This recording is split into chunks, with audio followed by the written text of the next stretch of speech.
Hello there, Evan Nathaniel Grimm. I'm going to talk about May 2024, my predictions, and also what each zodiac sign can expect.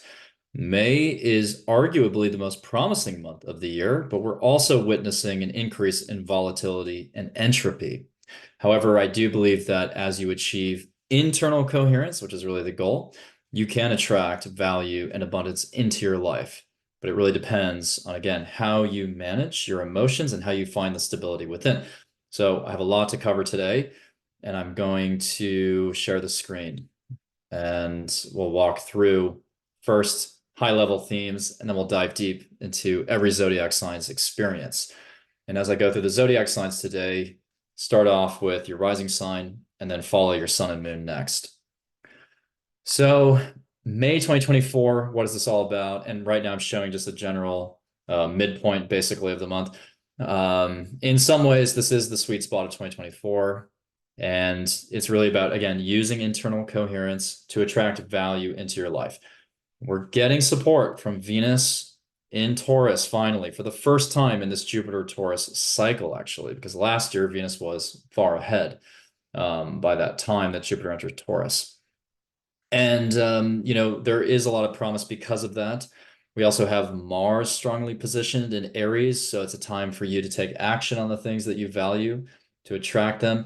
And Jupiter is going to finally leave Taurus and leave a massive gift, I think, at the end, but right before it ingresses into Gemini, because there is a Jupiter-Venus alignment at the 29th degree of Taurus towards the end of May, which will be a time in which, again, all the realizations you've had over the past year, all the aspirations you've had to create more wealth in your life, whether that's internal wealth, connection to nature, creativity, or yes, money, maybe it finally manifests or comes through.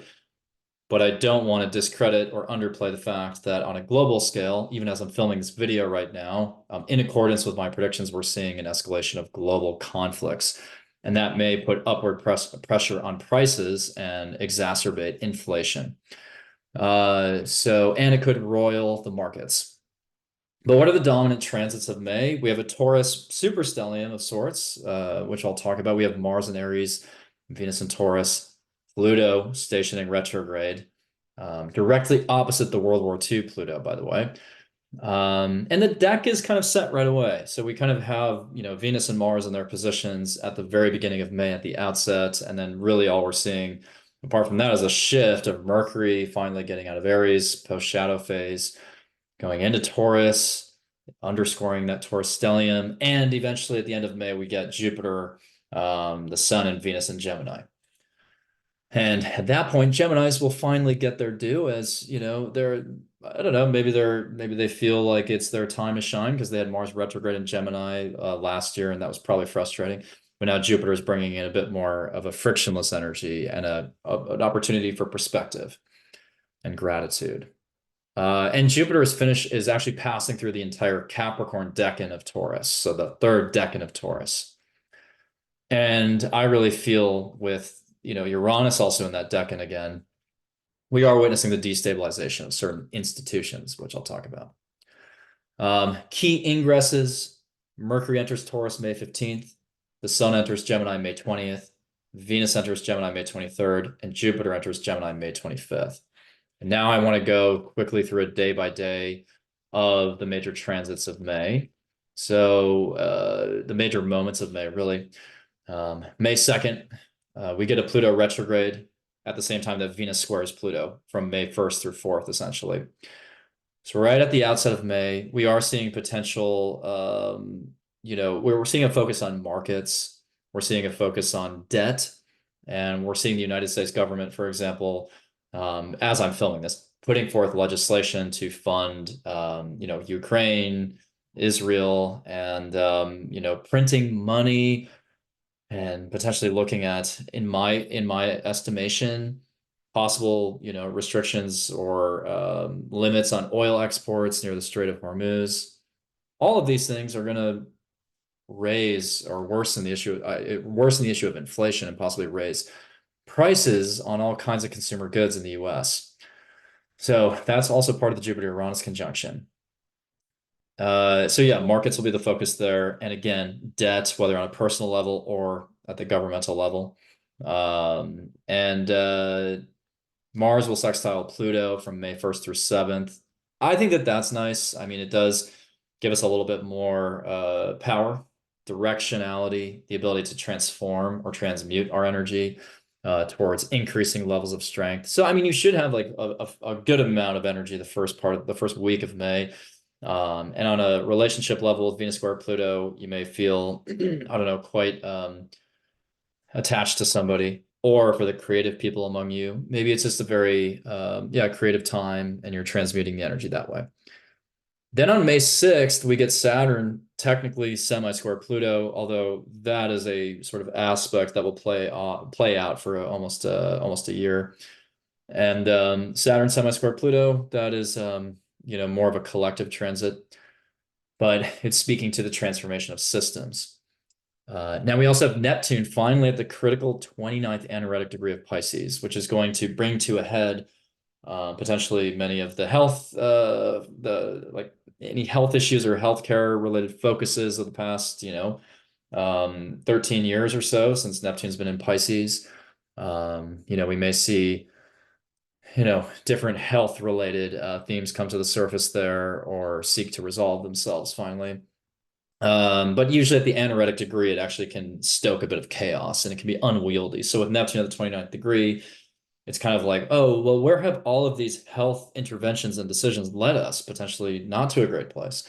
So there's going to be a lot of health related, realizations, revelations, probably around, again, what are the conclusions? Where have all the policies, the healthcare, health related policies of the last 13, 14 years, where have they gotten us? Like that is actually a big question.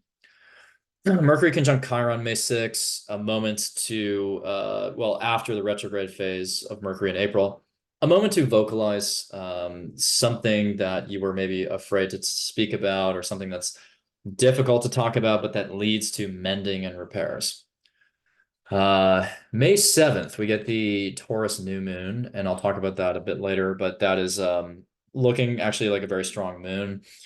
Great new moon for setting intentions around, again, building and attracting value into your life. Mercury finally leaves its post-shadow phase on May 13th.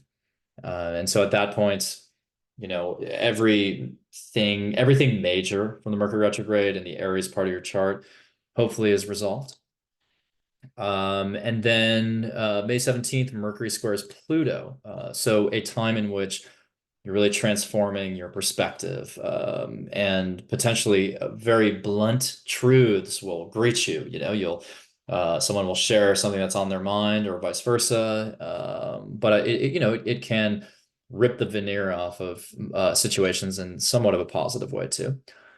Venus conjunct Uranus and Jupiter conjunct the Sun on May 18th. That is possibly one of the most fortunate days of the year. Venus Uranus can bring sudden changes in like monetary value or wealth. I'm not a big crypto guy, but like who knows, maybe something with crypto would happen then. And then the Sun Jupiter alignment is also very fortunate because it's sort of like you're expressing the abundance you want to attract or you're attracting it, or you have a sort of a higher sense of gratitude, and that's actually helping you see all the options financially or otherwise. And so, yes, one of the best days for manifestation. Mars is conjunct the North Node May 19th. Mars in the North Node opposite the Moon. Very fateful day when it comes to conflict, probably globally. But also for you, I kind of enjoy that because it's really giving you a clear spear point to where you want to go and what kind of actions you want to take, how you want to assert yourself in a way that really serves your destiny. Venus conjunct Jupiter, May 23rd. And the May 23rd, sorry, let me pull this back a couple hours to get that full moon. May 23rd, I argue in my videos on TikTok and Instagram that it is the luckiest day of the year overall on balance. We get the Jupiter-Venus conjunction with Jupiter ruling the Sagittarius full moon, and both on Alcyone, pretty much off, maybe off by like a little bit more than almost a degree, but I still think that fixed star Near the Pleiades is very auspicious and creative. So it could be very creative for some of you, but also financially rewarding. And again, with Venus finally in Taurus, it's like you have a way to translate your goals from the past year into actual tangible value. And so maybe that Sag full moon is your lucky moment. Mars conjunct Chiron in the last few days of the month. Oops, sorry. Mars conjunct Chiron, not so fun. The sun will be on Aldebaran as well as it always is around May 30th. And May 30th with the sun on Aldebaran, which deals with the Crusades, religious wars, military strategy, and Mars conjunct Chiron. I think that would be a very um, surprising and difficult day in the theater of war. And in your personal life, you want to avoid any reckless decisions. You're more injury prone that day, in theory, and avoid any people who, get under your skin. And then we finally end the month with Mercury conjunct Uranus, which can kind of foot back to what I just talked about. Maybe there's like a sudden surprise geopolitically, or some type of message that gets broadcast that's stoking conflict or something. And even just like communication breakdowns, but also temporary moments where you get flashes of, brilliant insights. So I'm going to go into the midpoint, just settle on the midpoint of May, just for as a visual for a second, and talk about the executive trends. So April really rattled us, right, with the total solar eclipse in Aries. And that created, I think, unnecessary hype around, there are all these opportunistic attempts to basically create all kinds of conspiracies and ignoring the most valuable predictor, which is astrology, right? So myself and other astrologers, we knew, and you can go back to my videos from October 2023, that this would sort of usher in the next phase of the conflict in the Middle East, and it did. And also with Mars and Saturn conjunct in Pisces, as I predicted, there was the seizure of a ship on the Strait of Hormuz, and a number of other maritime-related disasters. So again, it was a turning point there. We've seen escalations and tension in the Middle East. And the ship, by the way, in the Strait of Hormuz was literally called Aries, which I still can't believe. Like that's such a strange synchronicity. But amid all that tension, the second half of April has also kind of sapped us of our vitality. And it's really encouraging us to fold within ourselves and reflect on arguably just the profound nature of reality. So a lot of people are just like, well, I guess I might as well, think about like my broader purpose in life and like, what's the point of all this, because a lot of people have been rattled, and so it's putting us all in a reflective state. And Mars conjunct Neptune at the end of April, very draining, very exhausting. But the Jupiter-Uranus conjunction, which is also present at the end of April, widening our aperture, allowing us to connect all these disparate dots in our lives. And Jupiter does encourage us to open our minds, see the broader view, and practice gratitude.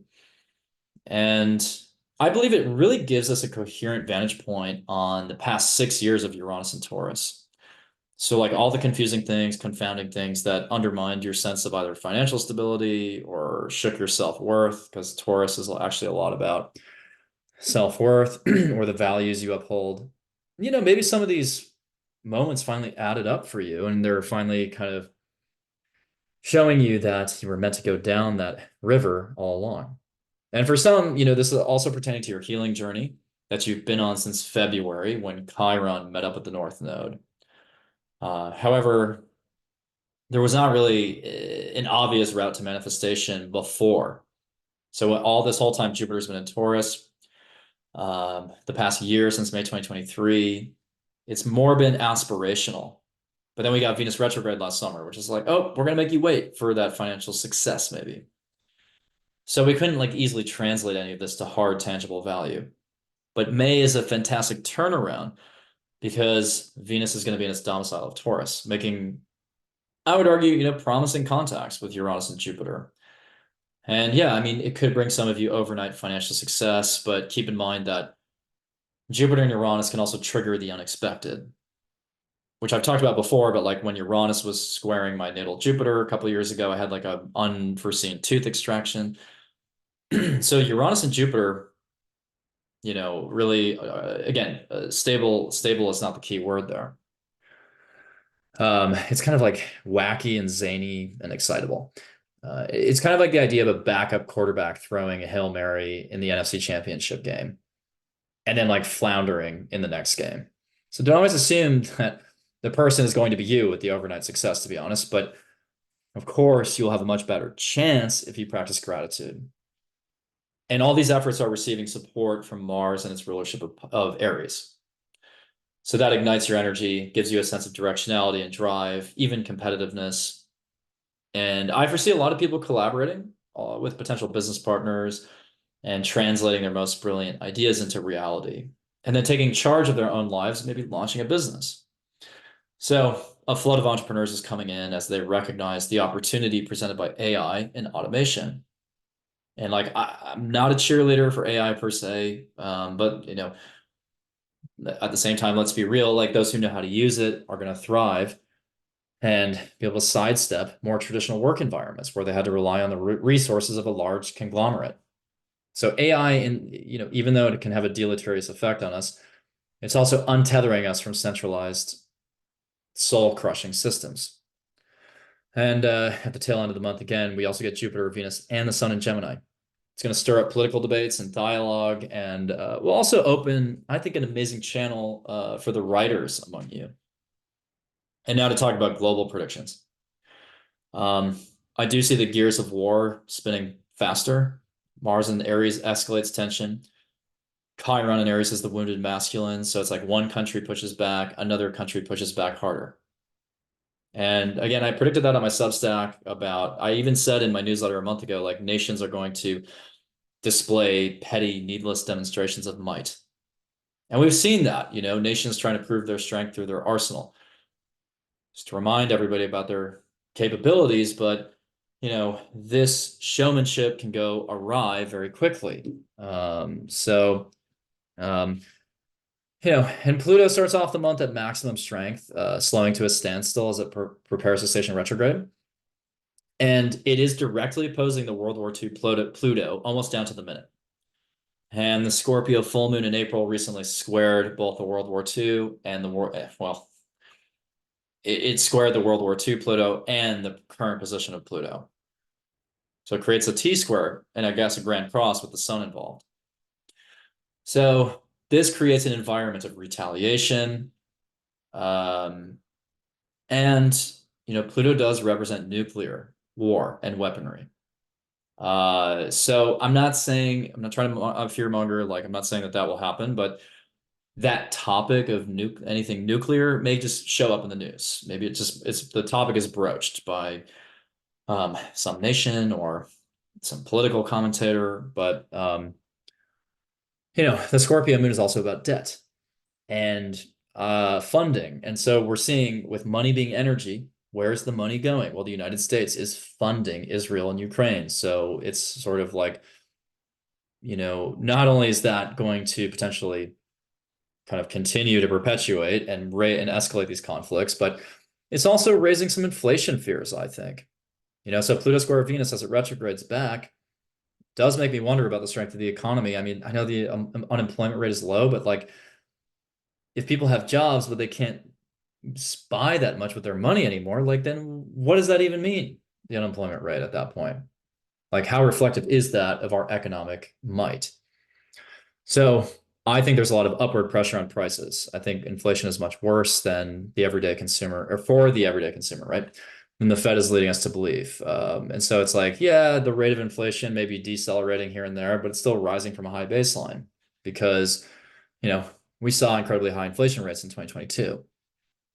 And other factors that would worsen inflation are potential disruptions in the Strait of Hormuz, um, ships being captured or tighter sanctions on Iranian oil exports. A lot of these factors could raise the price of gas. Personal debt and credit card debt could also be a theme. I also do have concerns about pathogens like the bird flu, potentially impacting the food supply. Jupiter, Uranus, and Taurus can destabilize food supplies, I think, and spread things very quickly. Again, not to monger fear, but that's the astrology, what I'm seeing. So maybe mass quantities of goods will have to be dumped due to the exposure to this flu. Jupiter Uranus still present here at the beginning of May. I wonder about earthquakes, torrential rain, and flooding continuing to be a risk because we saw, in Dubai, just sheets of rain right when we have Mars and Neptune. Now with Jupiter Uranus, we also probably have breakthroughs in research around psychedelics. I think that new therapeutic applications may be discovered or advocated for. I could see a wave of calls for even like legalization, especially because, we have fatigue around more traditional remedies. And so there's been a skepticism and a cynicism that has crept in. And so people may start to investigate alternatives. Cryptocurrencies could make a comeback, but I'm always skeptical that that's going to last. Saturn semi-square to Pluto in May is also a challenge. The Saturn-Pluto conjunction of 2020. It's really a test of how power is wielded in a centralized fashion. And with Saturn in Pisces, it is potentially weakening the moral authority of these central authority figures. It could also expose some more deleterious effects of the policies, quote unquote, that were implemented in 2020 and 2021, if you catch what I mean. But the semi-square is going to form off and on all the way through the presidential election. And I think in other ways, though, this could show cracks in the hegemony of the US as an imperial force in the world. Saturn-Pluto cycles can transform government systems, the global pecking order, the economy, conflict. And so I think that the political dysfunction in the United States is, well, it's been this way forever, but I think it's reaching a breaking point. So maybe even the corruption in politics is leading to stalemates and ineffectual leadership, and people are like, what are my options at this point in the election? And we are upgrading more rapidly than ever before, by the way, because also with Jupiter Uranus, it is bringing in a lot of awakenings. And, we're soaking up decentralized information as a collective. And it's like we're witnessing all these events unfold, yeah, but in real time. And we're giving those events our conscious energy. And now that we can see everything that happens in our world, it's like overstimulating, but I also think it's going to lead to a revolution in consciousness because we're just aware of more information. But the Scorpio full moon in April, I really believe, as I'm filming this, is really going to reset the tone with social media networks because we're seeing like Scorpio is about control, and squaring an Aquarius Pluto, it could be about legislation around TikTok, whether TikTok's going to get banned. That's going to be a big theme because, as I've talked about for the last 2 years, Pluto and Aquarius is going to be about who controls the technology, controls the messaging. Also, I would say as part of this revolution, we are taking a different approach to healing. I think we're coming to a full circle in understanding how like prehistory holds many of the keys to good health. And so with the Taurus superstellium in May, it's a good time for you to ground yourself in Mother Earth and trust that she has some answers. And remember that Pluto retrograde is going to eventually pass back over the Saturn-Jupiter conjunction of December of 2020, digging deeper into the missteps that were made during that time. So now I want to quickly talk about the moon cycles so that you're caught up and locked into the manifestation journey at the right time. So Taurus new moon, as you can see here, 18 degrees of Taurus on May 7th. I think this is a return to form because the chart ruler Venus is in its home sign. Mars is sextile Pluto. Mercury is conjunct Chiron, so yes, maybe saying what you have to say, having a difficult convo, but Taurus new moon, finally, again, manifesting something of hard value, of tangible worth, something that you can see or taste or touch or hear. Maybe it's a song, maybe it's money, maybe it's a relationship. But I think it's again, everything you've been aspiring towards the last 11 months while Jupiter's been in Taurus finally has an outlet with Venus in its home sign alongside Jupiter eventually and Uranus. So set very clear intentions in the Taurus sector of your chart on May 7th. and try to manifest something, again, that you can actually see, like something real, something physical, something three-dimensional. And I don't think that's always the case. And then May 23rd, we have a Sag full moon. It is the luckiest full moon of the year, in my opinion, on a personal level. I'm not saying the globe is going to be lucky. I think that with Mars conjunct Chiron, absolutely could be very damaging. But the chart ruler Jupiter is conjunct Venus, so and sextile Neptune, both at the 29th degree, so it feels like a payoff finally. Pluto's trying the sun exactly. And then, Venus and Jupiter are also trying Pluto, kind of. We have Pluto sextiling the moon. So there's a lot of power there. And again, a lot of directionality. Some frustration as well, though, but I like the fact that the ruling planet of Sag is conjunct Venus. Mars between the North Node and Chiron is what gives me a little concern globally. So, key questions during these lunar cycles. How do I translate the awakening into something tangible that I've had? Like that's the Taurus new moon, Sag full moon. How can I trust my ability to create abundance? So, and one more point before I go into each sign section. You're probably going to be rattled by what's coming in the news. Like I do feel as though um, there are some frustrating moments here. Like, is inflation a concern? Yes. Is the situation in the Middle East a concern? Obviously. But is it escalating? Is it escalating? Absolutely. Um, you know, are there potential pathogens coming through? Yes, possibly. Uh, you know, is Pluto opposing the World War II Pluto right now? Yes. So some of those themes of global entanglement in a larger war, of course, that's possible right now. So, for you, it's like observe, inform yourself, observe the news, but don't be affected by it. Be the outside observer, watching the interplay of your emotions. Sort of like your emotions are just playing in the sandbox. Stay outside of it and let go, though, and let yourself live in the present. Stop thinking about just the future, what's coming next, what's coming next. Obviously, astrology can help us predict what's coming next, but, all in the sort of, hope that you're really just rebalancing yourself, actually, and using these energies to enlighten yourself and be in a state of coherence.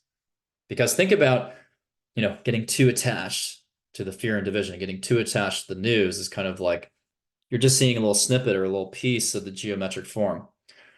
And Jupiter is helping you step back and say, oh, this is how all the dots connect. This is how I can create abundance in my life, or this is how I can overstep or sidestep the fear. This is how I can help wake someone else up. So the river is flowing faster than ever. So if you let go, you can get to your ideal destination faster. But if you hold on or you stay in a state of fear, then you're diverted and redirected towards a path that's not serving you. So now, without further ado, I'm going to go into each zodiac sign. And you know what? I'm going to show this Sag full moon for each one, but I'm going to talk about the Taurus new moon as well. So starting off with Aries. So Aries, how is May looking for you? So first of all, we have a Taurus new moon May 7th, 18 degrees of Taurus, and this is activating your second house. The chart ruler Venus in Taurus in your second house. And the new moon is, getting close to Uranus and somewhat Jupiter. Mercury's in a direct partile conjunction to Chiron in your first, and Mars is in Aries in your first. So this is a new beginning in your second house of values, money, salary, possessions. So as an Aries, you're in a very strong position here throughout the month of May to attract actual money, possessions, and maybe to really just like reinforce a strong sense of self-worth. And because you have Mars in your first, I think many of you are feeling the motivation to take charge of your life, to maybe pursue an entrepreneurial path, and to, not bend to the desires or wishes of others. Like you're feeling pretty strong, pretty decisive. And so, the Taurus new moon is when you can go after what you want. Very promising. So as an Aries, again, focus your intentions, focus your manifestation on real tangible assets. And if you don't care about that at all, then increasing self-worth.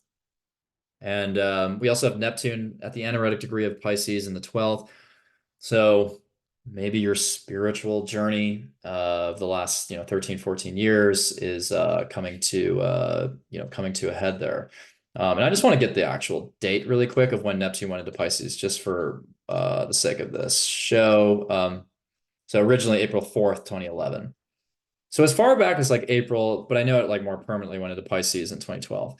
But going back all the way to 2011, Neptune at the 29th degree, can be a nice wrap up moment. You're starting to figure out, okay, like this is how I address maybe in the 12th house my mental health, or this is how I connect with my spiritual side.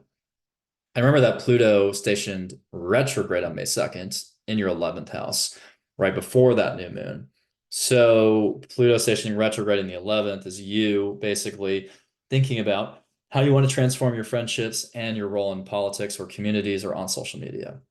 The only other thing I would say about that new moon, Mercury conjunct Chiron, hopefully more confidently saying what you need to say, working through a difficult conversation for the sake of healing and growth. And now the Sag full moon on May 23rd. It's in your ninth house of travel, publishing, perspective, higher education.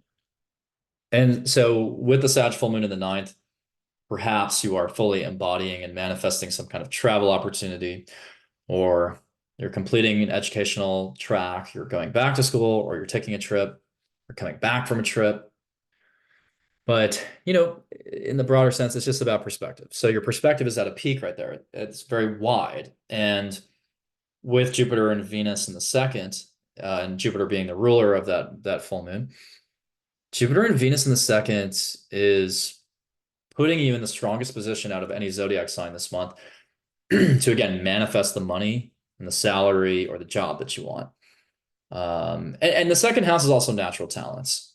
But maybe you just have a better and bigger perspective on your natural talents and how you can deploy them. For some of you, the ninth house will be about publishing. Maybe you're getting a publishing deal done. Maybe with the connection to the third house and writing with the sun there, you're starting a project. Because sometimes, the full moon is actually a kickstart. Jupiter and Venus are sextile Neptune in the 12th.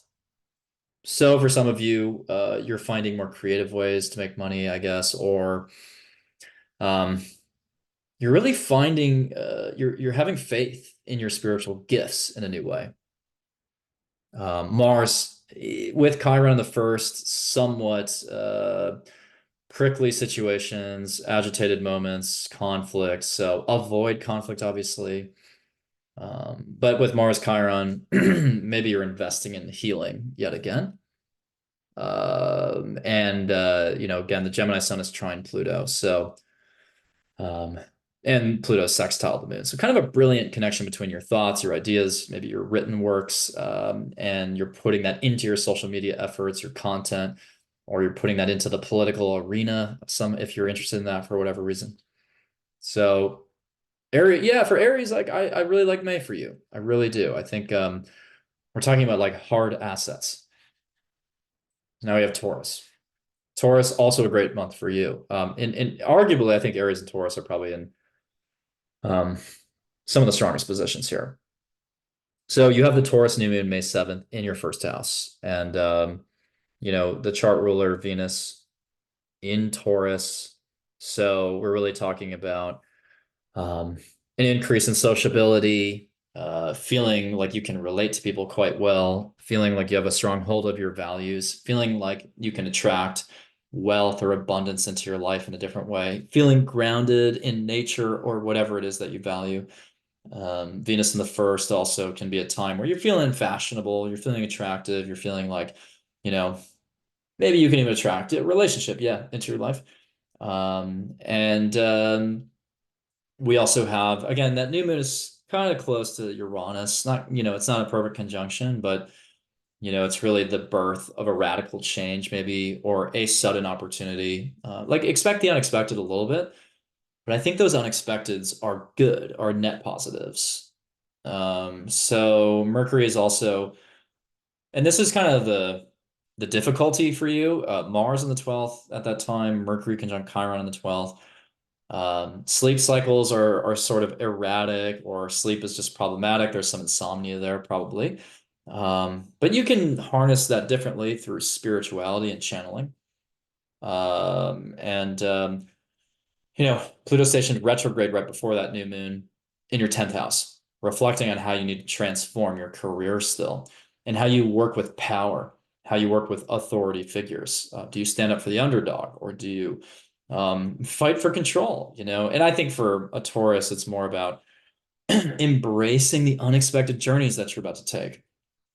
Like, I really feel like this for a lot of you, birth of anything, new relationship, new job, more money. And for Taurus, this is such a relief because you finally get Venus co-present with Jupiter for the first time since Jupiter entered Taurus in this cycle.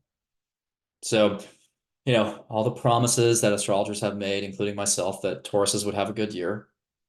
Yeah, obviously, some Tauruses, because of all the other aspects in your chart, maybe you are struggling in a way. But I do think that May is the clearest sort of, point at which you can drive success into your life. Um, Sagittarius full moon May 23rd in your eighth house. The eighth house itself is very hidden. It could be about debt, financing, investments, shared resources with a partner. It can be about inheritance, but most of the time it's about um, the hidden coming to light, the subconscious coming to light.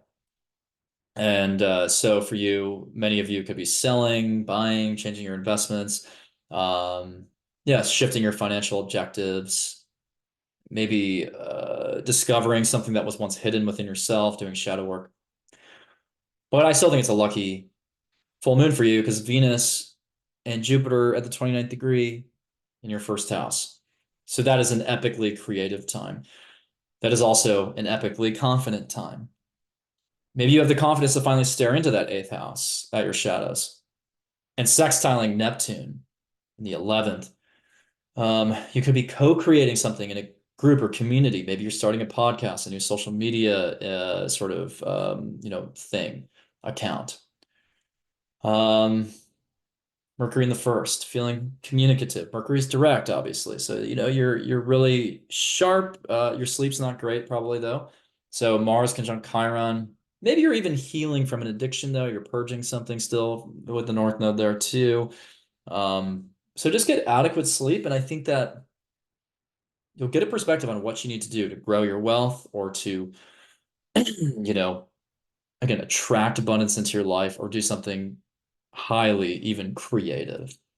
So Taurus, you have every reason to enjoy the month of May. Now we go to Geminis.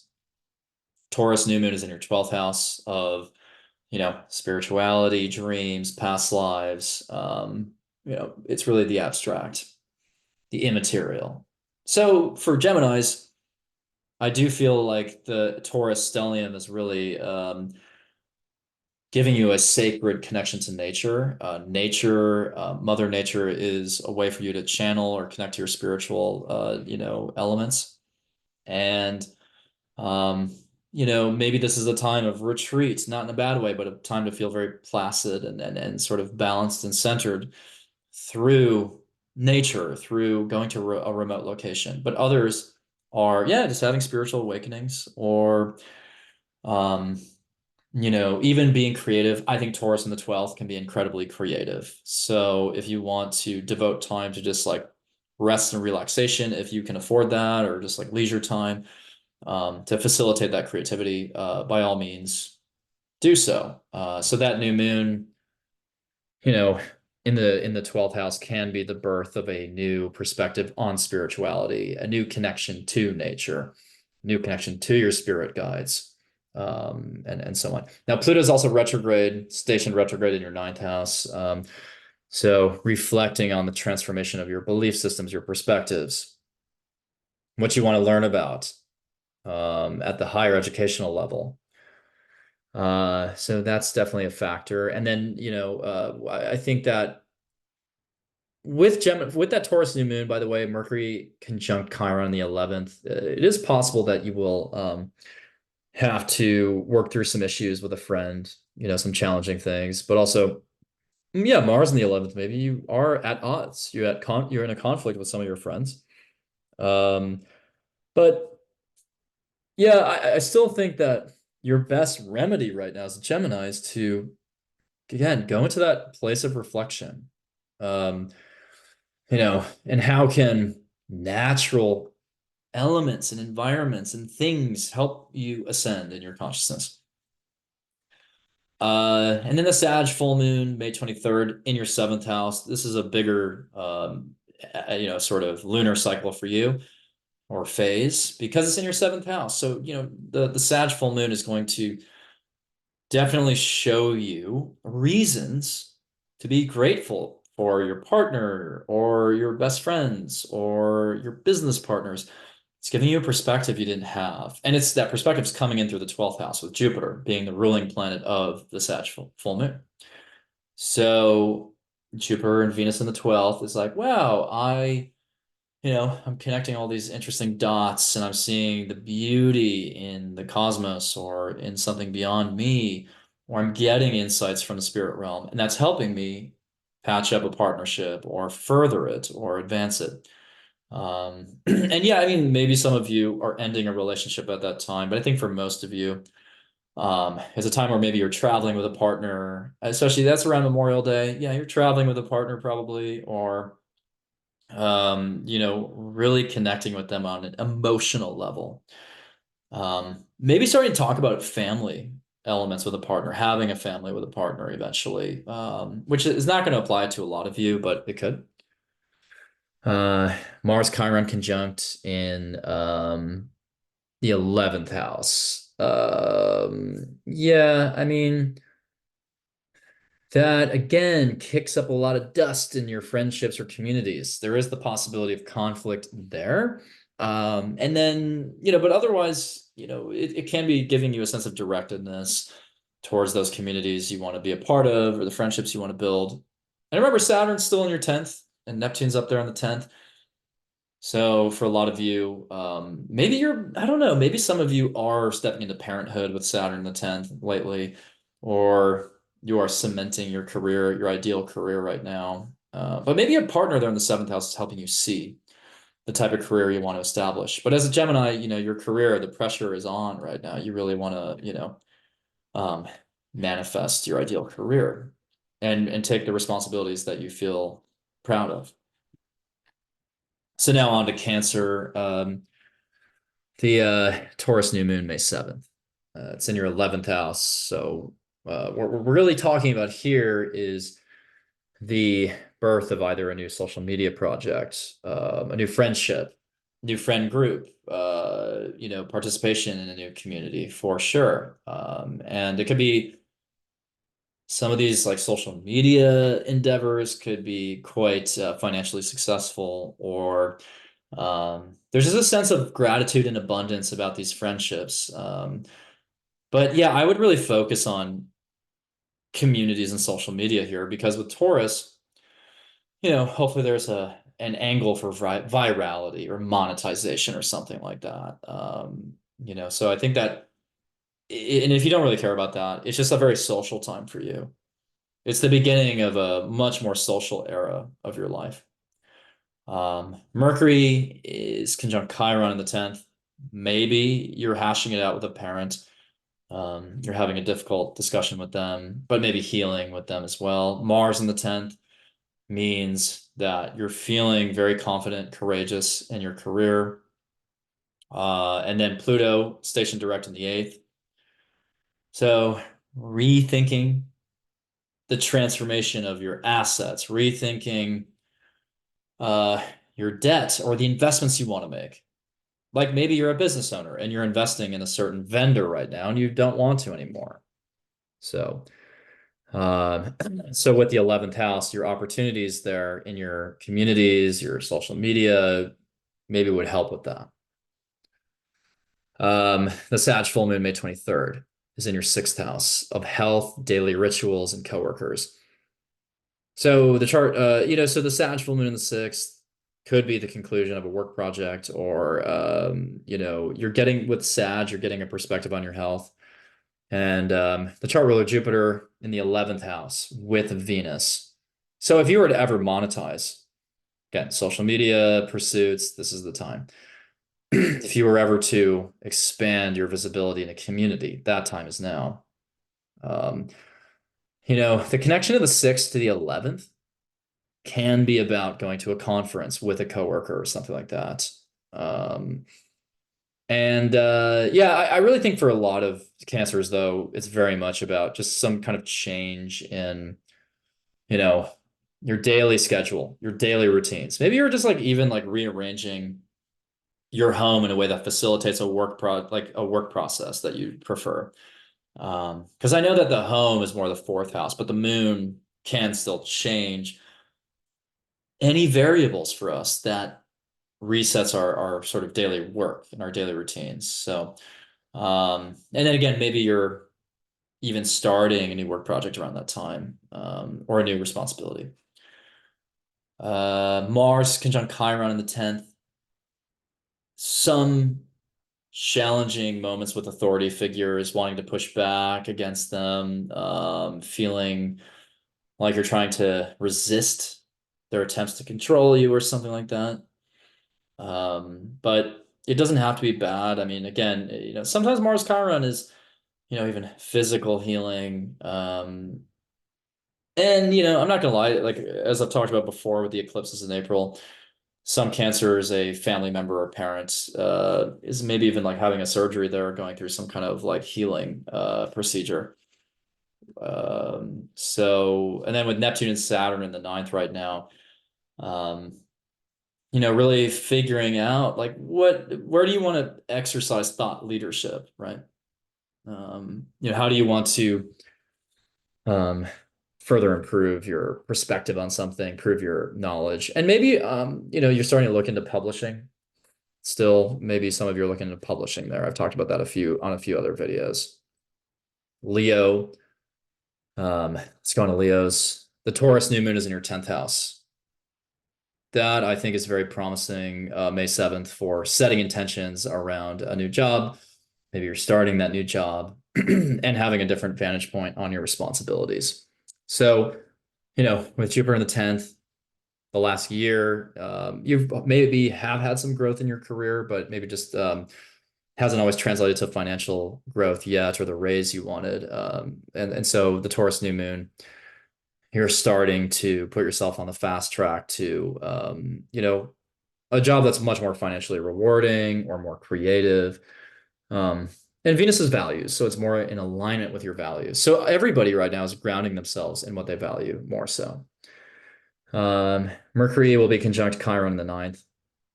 So just different perspectives on health and perspectives on healing. And the new moon is close to Uranus. So again, it could be the beginning of an exciting change in your career.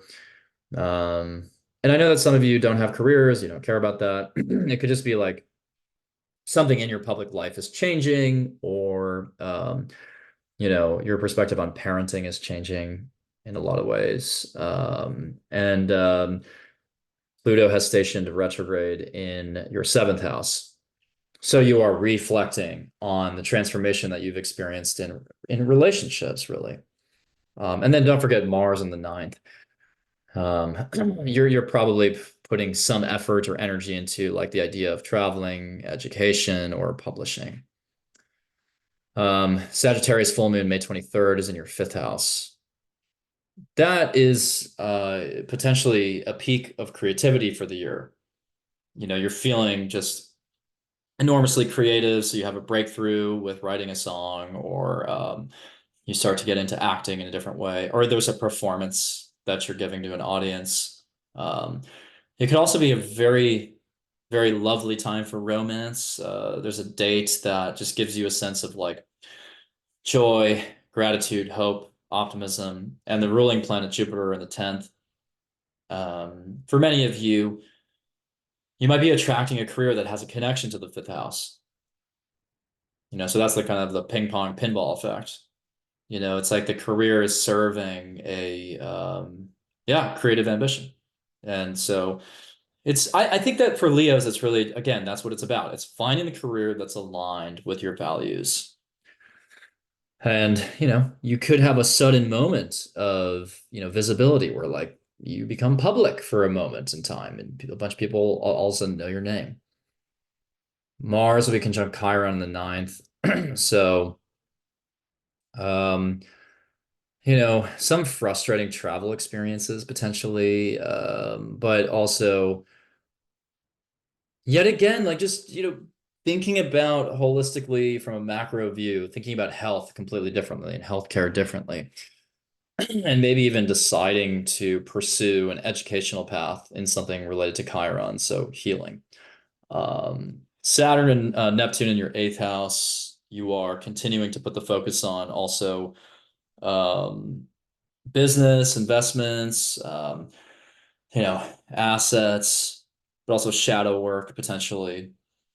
So Saturn in the eighth is a very psychological transit, and it's almost like a soul retrieval journey where you are continuing to kind of put all the pieces of yourself back together.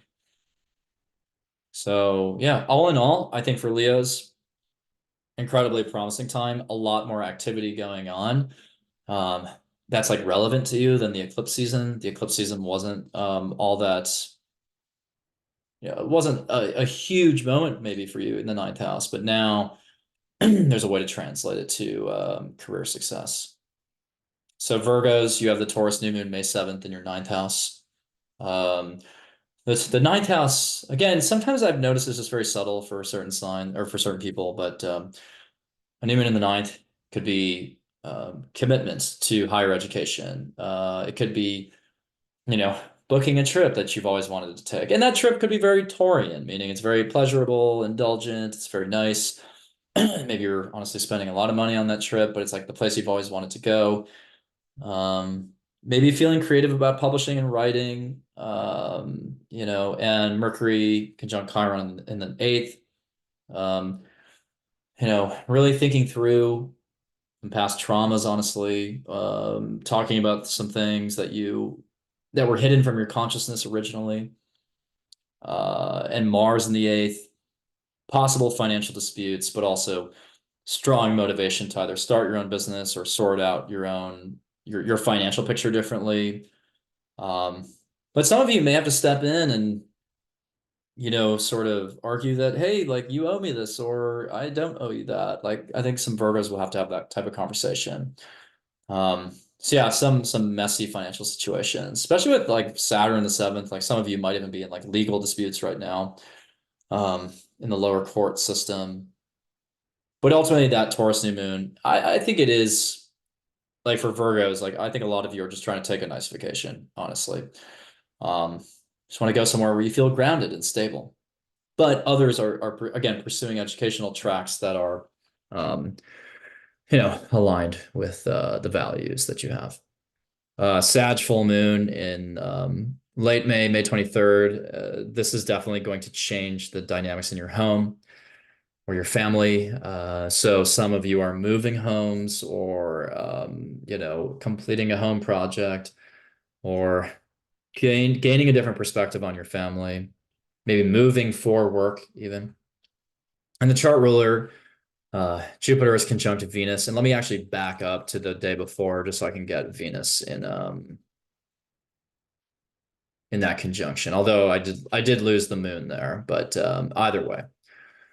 Um, Actually, yeah, let me actually fix that. I'll go back to the Sag full moon. Who cares? All good. So yeah, for Virgos, yeah, this is a time where there might be with the Sun and Venus starting to come into the 10th.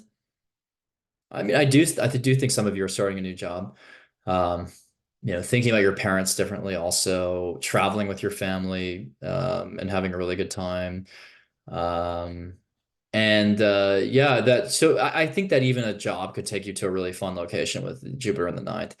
Or maybe like growth in your jobs affording you the possibility of like traveling somewhere. But yeah, for a lot of you, it's about the home and the foundation, and really just changing.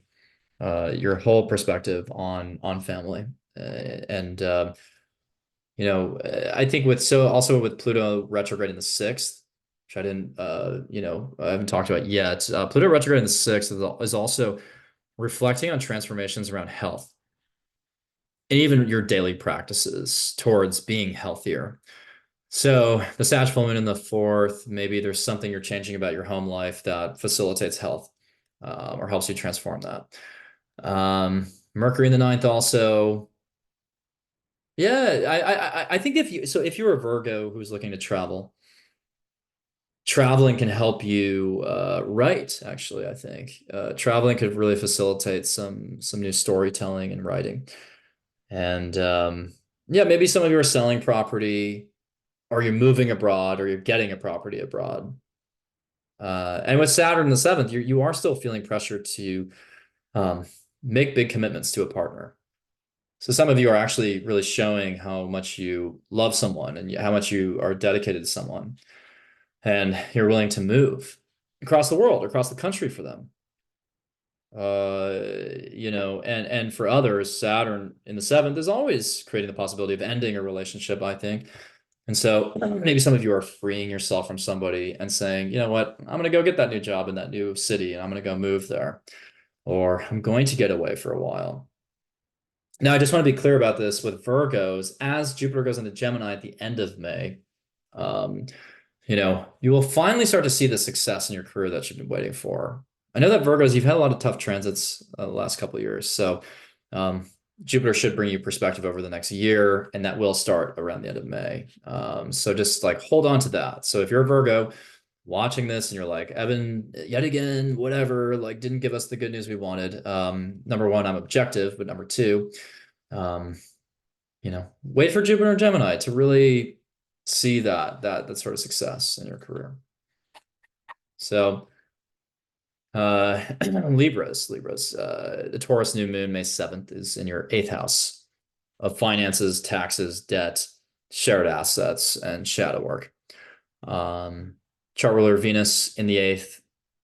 Yeah, you're really hopefully starting to see you're starting to reap the rewards of your financial strategy or your investment strategy. You're starting to see, investments start to materialize in a good way, start to grow. And not a bad time to start to go into business with somebody, especially a partner. And with Uranus and Jupiter in the eighth, very sudden financial windfalls can happen. Like you can, suddenly like equity you have in a business is worth a lot more, or an investment you have is again growing in value. And some of you, it's an inheritance when Jupiter's in the eighth, like there's an inheritance that's coming through. I mean, it is absolutely possible. But I think for most of you, it's like I have the perspective I need now on my finances, on my investments, or I'm finally seeing the traction and the growth and the momentum around wealth and assets. Mercury will be in the seventh at that time, conjunct Chiron. So working through a conversation that you resisted, so a conversation you didn't want to have with somebody. Finally, there's a confrontation of that, a reckoning around that, and you're willing to speak your truth, and I think to heal that relationship. And Mars in the seventh. Uh, yeah, you are feeling maybe a little bit of tension there. There's some tension with significant friends and partners. And I actually think for some of you, you may also, like Virgos, be in a legal dispute with Mars in the seventh. You're arguing something, and in the eighth house, you're getting money out of that or something out of that case. But yeah, I like the Taurus energy in the eighth.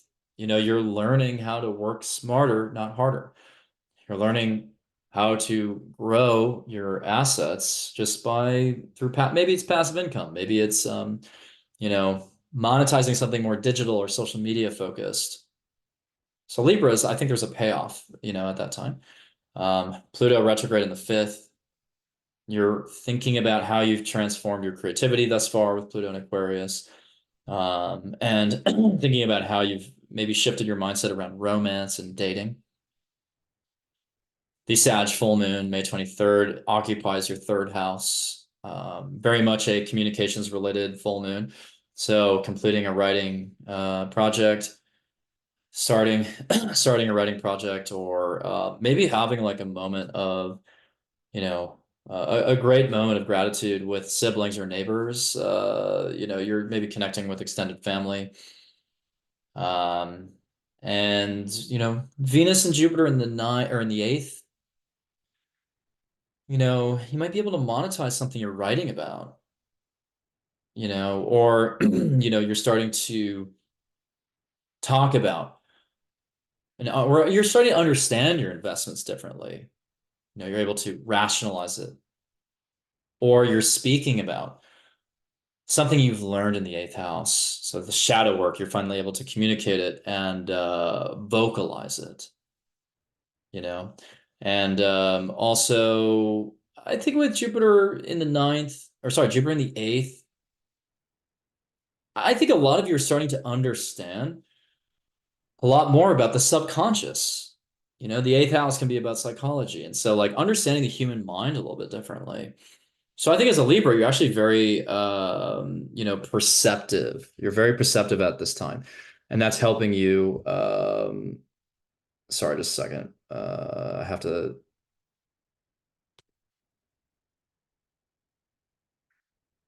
Okay. So, yes, there's a deep understanding of psychology here. And there's some way in which you can like bring that down into the third house and write about it, talk about it, teach about it, or you're learning about.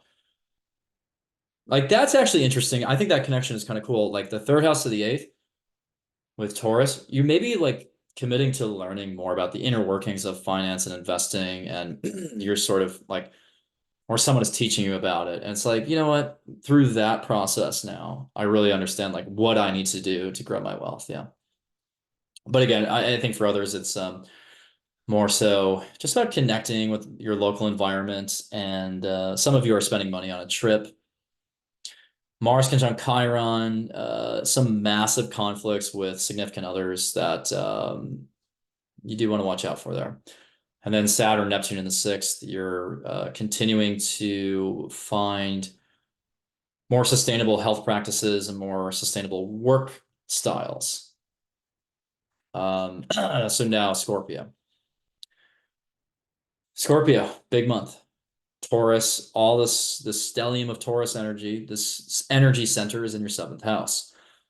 And so the Taurus new moon, May 7th, is the birth of a totally new relationship dynamic, maybe a new relationship. And it's like the relationships in your life are finally feeling stable and good and there's open communication. You both feel grounded, you feel connected. And maybe with Jupiter there, you're traveling with a partner far, like across the world or across the country. But any instability with Uranus in the seventh, which obviously it's been the seventh for 6 years, with Venus and Jupiter there, it's like, oh, it all makes sense now that I had to be with that person to grow, so that now I can find this person.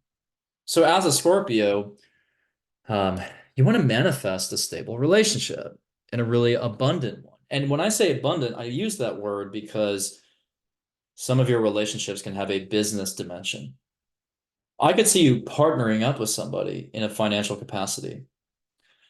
And maybe it's your spouse or your romantic partner. You're merging together as business partners. Even that is a possibility. And others are just learning a ton from the close allies in their life. They're just learning a lot. Mercury conjunct Chiron in the sixth, continuing to get different perspectives on your health. I think that's positive. Maybe some challenging conversations with coworkers, but with Mars in the sixth, you're really dedicating to strengthening your body. Because a lot of Scorpios, you've had health issues February through now. So with Mars, you're finally willing to commit to like really building that muscle. And then Pluto is retrograde in the fourth. So revisiting the transformations you've made as it concerns home and family and property. And yeah, maybe some of you are buying or selling property, or Family members are gifting you a home or something like that, or maybe you, I mean, with Pluto in a fourth house aspect to Scorpio, a lot of Scorpios have had family members pass away since Pluto entered Aquarius in January. Um, and the Sag full moon is in your second house of money. So at the end of May here, um, just like I talked about Aries for Aries too, and Taurus. Um, you know, this could be for Scorpios, big moments when you attract a lot more money or wealth, or um, you get a new salary, and it's all through these business partnerships in the seventh, or again, you're going into business with someone, or someone hires you. There's someone you're close with could get you that job you want. That I think that's the secret is like, make sure that you're well connected right now. Make sure that you're socializing with people. Make sure that your closest friends you're on a good page with them because somebody here is, I think, giving you yeah, like some door to increase financial success. And for others, you're really just getting a perspective on your natural talents and saying, well, you know, why wouldn't I use my singing skills or something in my job? Or why wouldn't I use my ability to sell in my job? So Scorpios, I think you have a really good month ahead. And then Saturn, Neptune in the fifth, continuing to really grow and mature your approach to your creativity. Yeah, dedicating more time to creativity and maybe finding a sustainable romantic connection. So Sagittarius, the Taurus new moon is in your sixth house of health, wellness, daily routines. So the Taurus new moon for a Sag with Venus there also is really a time when you are either starting a new job that hopefully is more financially rewarding, starting a new job that is more aligned with values, and balancing out your daily life. So feeling healthier. Because Uranus in the sixth has destabilized your health at times, but with Venus and Jupiter there, you're much more, I think, understanding of you have a much closer and more intimate understanding, better understanding of like how you want to balance out, playtime, creative time, work time. Like it's all feeling a little bit more. Maybe you even enjoy your work environment more. Like it's just like maybe there's some plants around. You like your office more now. If you work from home, your home is just more aesthetically pleasing to you. You feel more relaxed there. And maybe you're committing to a different like fitness routine or you're investing in a fitness program to strengthen yourself. But I think for a lot of you it's a new job or a new work responsibility that either comes with like travel perks or higher salary. Mercury with Chiron in the fifth. Maybe continuing to heal through creativity um, and having a creative outlet to communicate about your healing journey. Mars in the fifth. It's a time to invest again in creativity, romance, and yeah, I think that Sagittariuses are going to feel really good about May. Not necessarily only because of that Taurus new moon. I think that Taurus new moon might kind of fly under the radar for some of you. Just kind of getting that vibe. So Saturn, Neptune, still cementing foundations with home and family and property, maybe having to take care of certain family members still. Uh, yeah, maybe, for some of you having to deal with some health issues that have come up with like a family member. Pluto retrograde in the third, um, rethinking the transformation of your mindset, what you've wanted to learn about, your intellectual curiosities are shifting right now. And maybe you've transformed your relationship with your siblings recently, or even your neighbors. But May 23rd is the big climax of the month for you because the Sag full moon in your first house.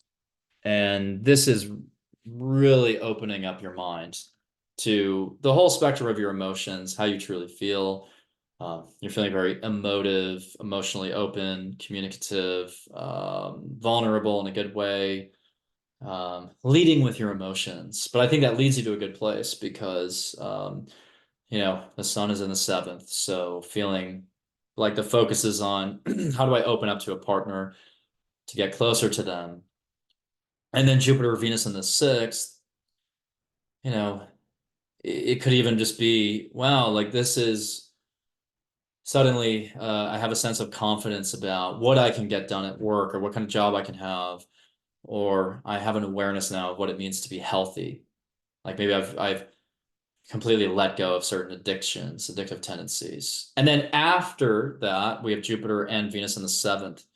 So for Sagittarius, it's like the last week of May is probably even the best month of the year, or the best week of the month, sorry. Jupiter in the seventh, starting to expand and improve your relationships, um, make them more fulfilling, maybe. Venus in the seventh, you're getting along with a partner much better. And I have a lot of good things to say about Sag for June, so look to June for for that, all of those forecasts. But May is really a build up for you to June. And same for Geminis. Geminis, you also have a lot of success coming when Jupiter goes into your first, and maybe you're traveling also. But for Sages, Jupiter and Venus in the sixth, you could benefit from some type of travel opportunity tied to your work. And again, the last week of May, everything I think is flowing much more smoothly in your significant relationships, or you're just feeling more optimistic about them. Capricorn, we have the Taurus new moon May 7th. And that is in your fifth house. Fifth house is a fun house, right? It's amusing, it's creative. It just has a joy of life. It just like it's like harnessing that inner child. So Taurus new moon, you're investing in a new creative hobby or project. You are potentially having a surprisingly amazing romantic date. And yeah, Jupiter there's just like a hopefulness about your romantic life at this point. Mercury is conjunct Chiron in the fourth. You will probably have some, very cathartic, healing conversations with a family member. Mars in the fourth. Feeling some conflict and tension within family or within your household. So if you're living with someone, expect there to be a little bit of conflict and arguments with that cohabitant. But others, you might be feeling, oh, I want to move. I'm a little frustrated right now. I'd rather just move somewhere else. And yeah, but I really like that Newman in the fifth. So it's really just the birth of that creativity. And with Taurus, it's very creative, right? Like Taurus in the fifth, I think is, able to really, write the song, or, just like, I think it's like you're really in tune with your creative side much more than usual. So it's very, I think it's a lovely new moon. Pluto retrograde in the second means that you're reflecting on the transformation of your values, your money, your finances, yeah, your natural talents. You're getting a different perspective on them. And yeah, Pluto retrograde in the second, there could be some pivotal moments there when it comes to investing, and maybe inheritance or something. I'm not saying that for everyone, but growing wealth by proxy through a marriage. And you're just like reflecting on all of that. How do I really want to build my wealth in this lifetime? I mean, it's a big question. Um, so then we have the Sag full moon, May 23rd in the 12th house, a very spiritual house, a very, very much about mental health. So May 23rd, things get a little abstract for Capricorns. It could be a very life-changing vision you have, a connection to the dream world. And I think with Sag, it's about clairvoyance in the 12th house. So it's a very clairvoyant type of full moon, and ruled by Jupiter with Venus in the fifth. You are feeling like maybe there's a way in which that dream or that vision can be translated into a creative pursuit. And I think some of you are finding a creative hobby that actually substitutes for a less savory nighttime habit that you had. Like, maybe you're letting go of an addiction and you're using creativity instead. You're investing in that. And yeah, I think 12th house, 12th house is past lives too. Maybe you're channeling from past lives to create, or um, with Jupiter Venus, maybe you're monetizing something creative. I think for a lot of caps, that's actually what's happening. Um, you're maybe getting a payout for something that creative that you've done. And it could just be a very joyful, indulgent, romantic kind of date. And then after that, the last week of May, you get Jupiter and Gemini in the sixth, which is going to create, there's just going to be a lot going on in your job, a lot of conversation, a lot of back and forth with coworkers. And then Saturn, Neptune in the third. Saturn in the third, you're really still wondering if you want to maybe go back to school or really, yeah, solidify your knowledge in something or improve your expertise or gain your expertise in something or commit to a long-term writing project. So now we have Aquariuses. Aquarius, the Taurus new moon is in your fourth house. So May 7th, you probably will start to think about shifting to a different home or moving or feeling more grounded in a connection with your family or your parent, feeling more stable with your family, thinking about investing in property or buying or selling property could be a theme. And for others, you're decorating your home differently. Yeah, because Taurus wants to feel cozy wherever it is in the chart. And in the fourth house, your home, is just looking a little bit more, yeah, it's just a lot more comfortable to be there. Unless you're trying to move, of course. Mercury and Chiron are in the third house. So maybe through a traditional communication channel like phone call or email or text message, you're, hashing something out with someone that's a little difficult, but you had to work through it to heal. And, Mars in the third, bit argumentative right now and a bit restless in your mind, but probably feeling like writing a lot. And maybe others are traveling locally, taking a local trip. And you could even just feel analytical. Pluto's retrograde in Aquarius in your first house. So a time when you have to go inward and reflect on the transformation that you've wanted to undergo, the transformation of self, of identity. So a lot of Aquarius is it's like you want that fresh start and you're more aware of it now. Like you're more aware of it now than you have been maybe while Pluto was direct.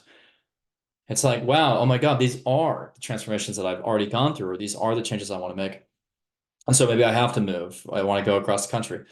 I want to go to a different part of the world. I want to learn about something new. And with Saturn in the second, you're really reshaping and changing your financial goals towards something that's more sustainable. Because Saturn is about longevity. So as an Aquarius, you're trying to figure out what does long-term financial success look like? Where do I want to live adjacently to that, I guess? And I want to jump to the Sag full moon though, so that's in the 11th house. Um, the Sag full moon will bring anything related to friendships and communities to a head or to the light. You may have a really fun social event with friends around you, and you'll have reasons to feel grateful for your friends. There could be a performance for some of you in front of an audience. Um, Maybe you are getting involved in a political situation. Uh, you could do something big on social media, actually. But I think for a lot of you, you're traveling with friends. And with Jupiter and Venus in the fourth, Jupiter ruling the full moon, maybe there's Maybe you moved and you're getting new friends. Maybe that's the full moon. Maybe you're leaving some friends behind because you're moving.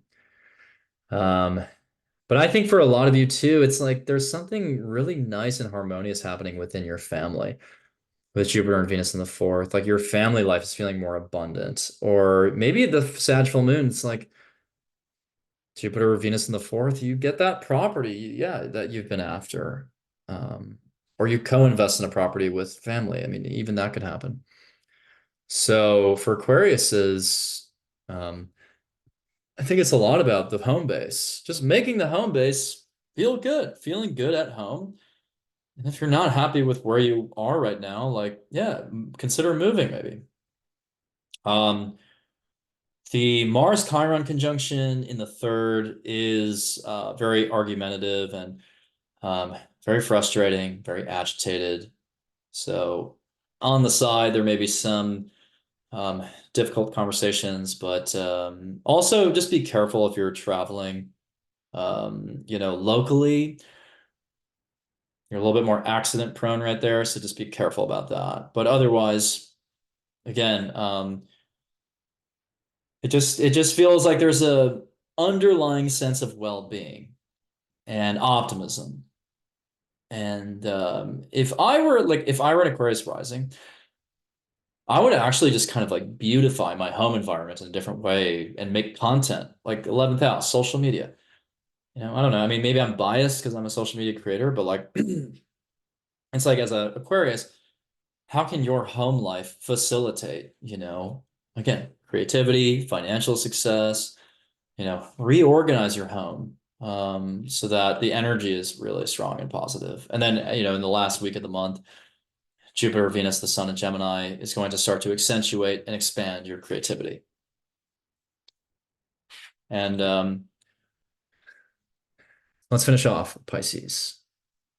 Pisces, the Taurus new moon is May 7th. And May 7th, you will kickstart a new communications project, possibly a new writing project, yeah.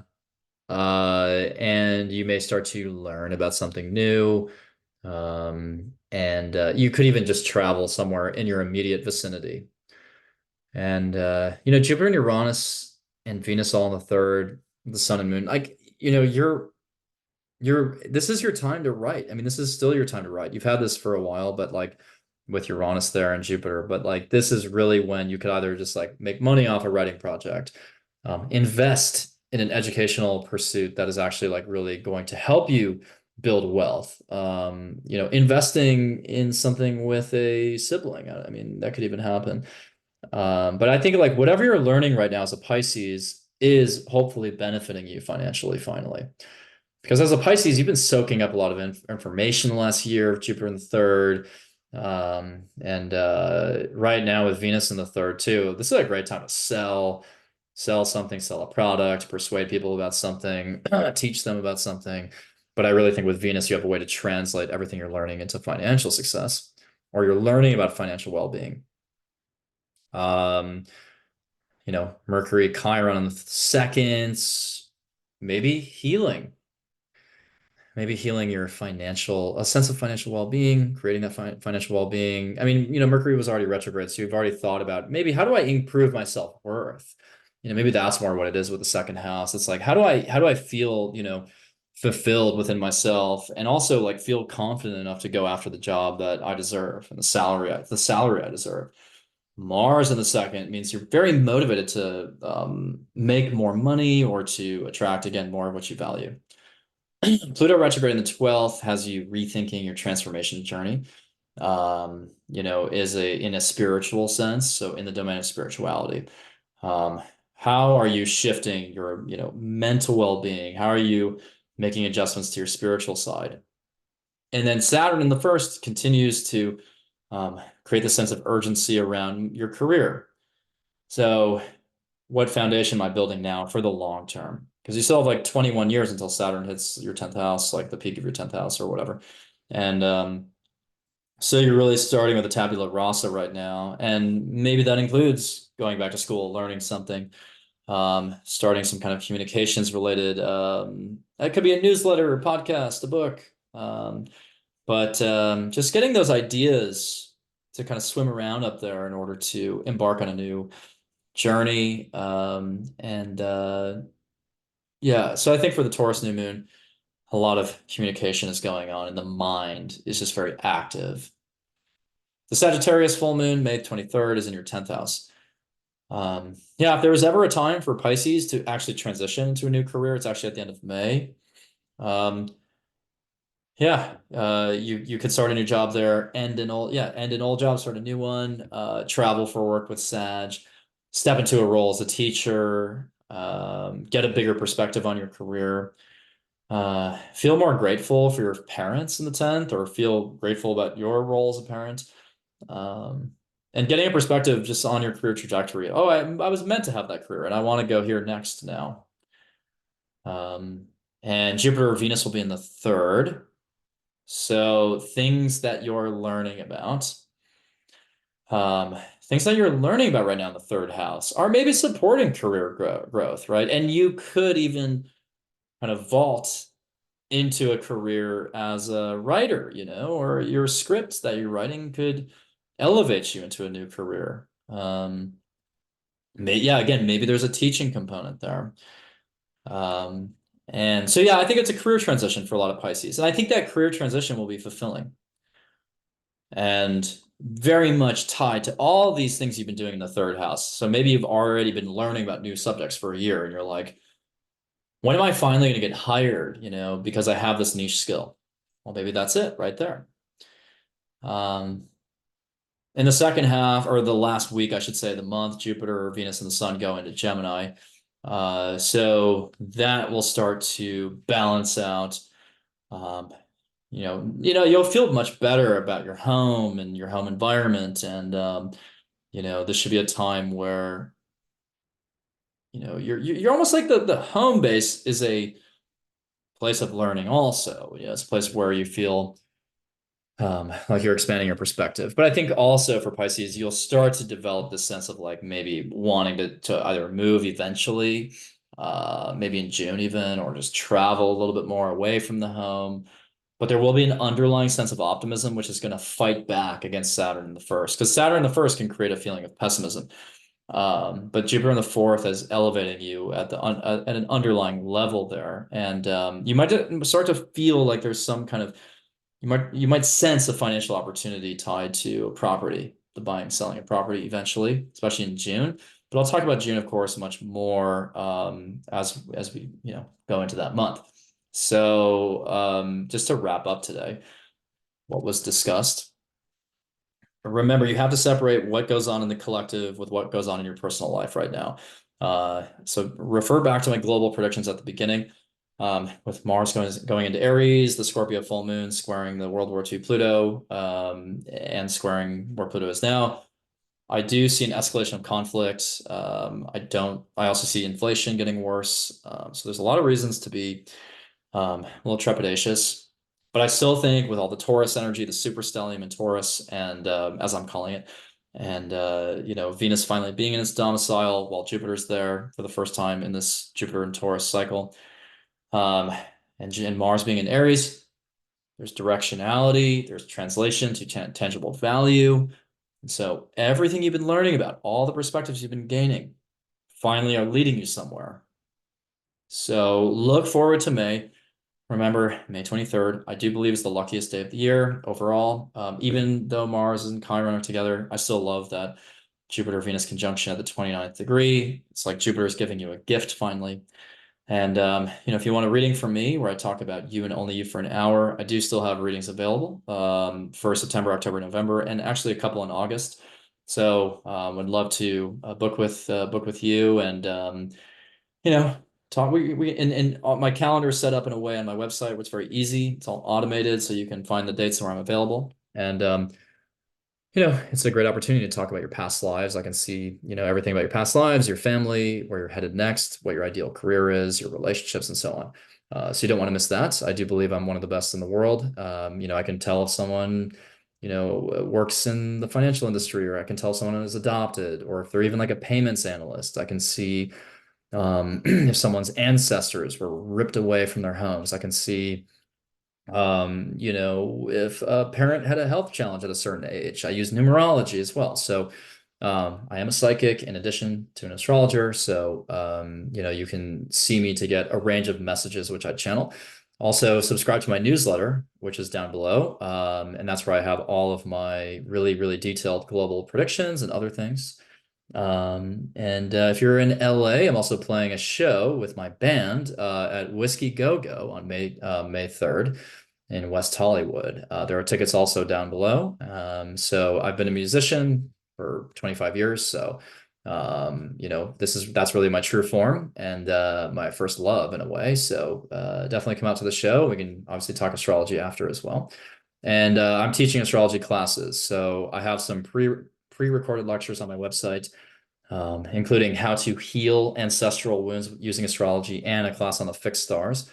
But I'm teaching my master class in May, intro, intermediate, and advanced levels of astrology to really firm up your understanding. So register for that.